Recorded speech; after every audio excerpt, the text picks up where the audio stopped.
بسم اللہ الرحمن الرحیم۔ آپ اس آدمی کی بات سنیں کہ یہ کیا کہہ رہا ہے۔ ایک بار سرکار غوث پاک رضی اللہ تعالیٰ عنہ میدان میں کھیل رہے ہیں، بال لے کے ایسے کھیل رہے ہیں، اسے اچھال رہے ہیں پکڑ رہے ہیں، اچھال رہے ہیں پکڑ رہے ہیں، اچھال رہے ہیں پکڑ رہے ہیں، بال لے کے کھیل رہے ہیں لکڑی کے بنا ہوا۔ ایک بوڑھی عورت راستے سے گزر رہی ہے روتے ہوئے، اس کے ساتھ اس کی ایک جوان عورت بھی ہے، اس کے رشتہ دار جوان عورت بھی ہے، دونوں مل کے جا رہے ہیں۔ بوڑھی عورت رو رہی، سرکار غوث پاک بال اچھالے ایسے پکڑ لیے، پکڑ کے پلٹ کے دیکھے، بولے مائی کیوں رو رہی ہے، کیا پرابلم ہے، کیوں رو رہی ہے؟ بولے بیٹے تو بہت چھوٹا ہے۔ اس وقت غوث پاک صرف 7 سال کے تھے، 7 سال کے تھے۔ بولے بیٹے تو بہت چھوٹا ہے، تو میری پرابلم نہیں سمجھ سکتا۔ بولے مائی بتا دے، بتانے میں تیرا کیا جاتا ہے، کیا پرابلم ہے، بول کیا مسئلہ ہے، کیوں رو رہی ہے؟ بولے بیٹے تو بہت چھوٹا ہے، چھوڑ دے میرا مسئلہ۔ بولے مائی بتانے میں تیرا کیا جاتا ہے، بتا کیوں رو رہی ہے؟ کیونکہ یہ رحمت للعالمین کا نواسا ہے، کسی کو روتا ہوا برداشت نہیں کر سکتا ہے۔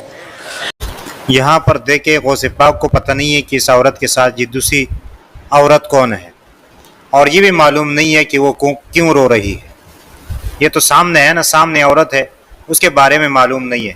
آگے سنیں۔ حضرت غوث پاک نے پوچھا تو بڑھیا سوچی بچہ اتنا اصرار کر رہا ہے، بچہ ہی بتانے میں کیا جاتا ہے؟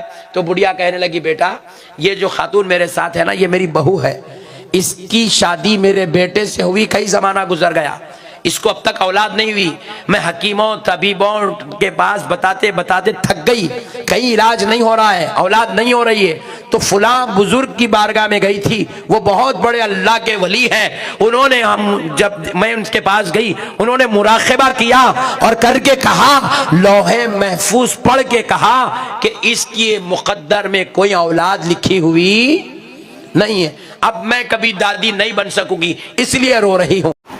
کیا یہ رسول کی گستاخی نہیں ہے کہ پیغمبر صلی اللہ علیہ وسلم کو معلوم نہیں ہے کہ اس کے بیوی کے اوپر جو تہمت لگی ہے آیا یہ حقیقت ہے یا جھوٹ ہے؟ اور کئی دنوں تک آپ صلی اللہ علیہ وسلم پریشان رہے، اس وقت اللہ کے رسول نے لوح محفوظ میں کیوں نہیں دیکھا؟ پہلے آپ اس کی بات سنیں، پھر اس کے اوپر بات کرتے ہیں۔ تو غوث پاک بولے مائی اتنی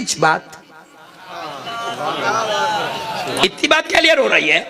بولے بیٹے تجھے اتنی چیز دکھ رہی، میرا خاندان جو آدم علیہ السلام سے چلا آ رہا وہ آ کے یہاں رک گیا میرے بیٹے کے اوپر، اب میری نسل ختم ہو گئی، میری اولاد کا سلسلہ ختم، میرے کو ایک ہی بیٹا ہے، کوئی اولاد اب آگے بڑھنے والی نہیں، نسل ختم ہو گئی، نسل ختم ہونا اتنی بری بات ہے، اور بیٹے تو اتنی بات کہہ رہا ہے؟ تو غوث پاک ارشاد فرمائے مائی پریشان مت ہو، جا اللہ تجھ کو 11 پوترے عطا کرے گا۔ 7 سال کی عمر کے یہ چھوٹا بچہ ہے، انہیں بول دیا 11 پوترے ہوں گے، تمہارا کو بولے تو کیسے باتیں کر رہا بچہ، بولتے نہیں۔ غوث پاک سرکار فرمائے تو وہ مائی کو کیا ہوا، اچھے دکھے باتاں، چھوٹے بچے کے منہ سے اچھے دکھے باتاں، 11 پوترے ہوں گے، تو رونے والی مسکرانا شروع کر دی، بچہ ہے نا بول کے لائٹ لے کے چلے گئی، اس کو نہیں معلوم وہ سرکار غوث پاک ہے، چلے گئی۔ کہیں تو ہوا کیا، دوسرے ہی مہینے میں گڈ نیوز، بولی اتنے زمانے سے وہ حکیم کا نہیں، وہ طبیب کا نہیں، علاجاں کرائی، وہ اللہ کے ولی لوح محفوظ پڑھ کے بولے مقدر میں اولاد نہیں ہے، وہ بچہ بولا دوسرے مہینے میں گڈ نیوز آ گئی۔ بولے وہ بچہ کوئی معمولی بچہ نہیں ہے، کچھ نہ کچھ کمال کا بچہ ہے، آپ ڈھونڈنے کے واسطے پھر آئی وہ میدان میں جہاں غوث پاک کھیل رہے تھے، آگے اب وہ لوگوں کو پکڑ پکڑ کے پوچھ رہی، بھائی ایک بچہ ہے گورا جیسا ہے، اتنا ایسا ہے، یہ عمر کا ہے، غوث پاک کے بارے میں پوچھ رہی، تو لوگوں پوچھے نام کیا ہے؟ بولے نام نہیں معلوم، اس کے والد کا نام؟ بولے نہیں معلوم، تو بولے ایسے کئی بچے ہیں یہاں، کس کو بول کے بولیں گے، جا بول کے بڑھا دیے لوگ، مایوس ہو کے چلے گئی، ڈھونڈتے رہی، مل گیا تو بچہ پکڑوں گی پوچھیں گی، ملے ہی نہیں غوث پاک، حتیٰ کہ پورے 11 پوترے اس کے خاندان میں پیدا ہو گئے، 11 پوتروں کی دادی بن گئی۔ ہم بھی کہتے ہیں کہ بزرگ جو ہے وہ اللہ کے ولی ہوتے ہیں، اور ان کے بارے میں خلاف بات کرنا درست نہیں ہے، کیونکہ اللہ نے فرمایا من عاد لی ولیا فقد آذنت بالحرب، کہ جو میرے ولی سے دشمنی کرتا ہے تو میری طرف سے اس کے لیے اعلان جنگ ہے۔ لیکن ولی کا اتنا درجہ بڑھانا کہ پیغمبر سے بھی بڑھ جائے، یہ کون سی کتاب میں لکھی ہوئی یہ بات؟ اب اس کے جو ہے وہ لوح محفوظ میں اس نے دیکھا جبکہ نبی صلی اللہ علیہ وسلم پر کتنے مصائب مشکلات آئیں.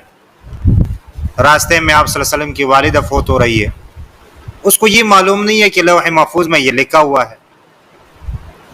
اور اسی طرح جنگ احد اور جنگ بدر میں آپ صلی اللہ علیہ وسلم کو پہلے معلوم نہیں تھا کہ یہ ہونے والا ہے. تو یہاں پر اگر آپ کہتے ہیں کہ آپ صلی اللہ علیہ وسلم کو یہ باتیں معلوم نہیں تھی تو پھر تو یہ بزرگ جو ہے وہ آپ صلی اللہ علیہ وسلم سے بڑھ گیا نا، جو لوح محفوظ کو بھی دیکھتا ہے. اور اگر آپ کو کہتے ہیں کہ نہیں آپ صلی اللہ علیہ وسلم کو یہ باتیں معلوم تھی تو پھر جو ہے وہ یہ لازم آئے گا کہ اللہ کے رسول نے کوئی کچھ باتیں بتائے نہیں. بہت سارے واقعات آپ احادیث میں دیکھیں، قرآن میں ہے کہ جہاں پر اللہ کے رسول کو معلوم نہیں تھا اور بعد میں جبرائیل علیہ السلام کے واسطے سے آپ صلی اللہ علیہ وسلم کو یہ باتیں معلوم ہوئی، لیکن ان کا بزرگ جو ہے وہ پہلے سے جانتا ہے. اور غوث پاک کے بارے میں تو یہ بھی کہتے ہیں کہ اس نے جو ہے نا اپنی ماں کے پیٹ میں جو ہے وہ چیزوں کو محسوس کیا اور وہ دیکھ رہا تھا. تو یہ سارے خرافات ہیں جو لوگ یہ کر رہے ہیں. تو بزرگوں کا قدر جو ہے یہ خود گھٹا رہے ہیں. اور اگر آپ صلی اللہ علیہ وسلم کے بارے میں کوئی بات کرتا ہے تو کہتے ہیں یہ گستاخ ہے. اور یہاں پر ان کے اپنے گستاخی ان کو نظر نہیں آ رہی. اللہ تعالیٰ سے دعا ہے کہ اللہ تعالیٰ ہمیں صحیح بات سمجھ دیں اور اس پر عمل کرنے کی توفیق عطا فرمائیں. آمین ثم آمین یا رب العالمین.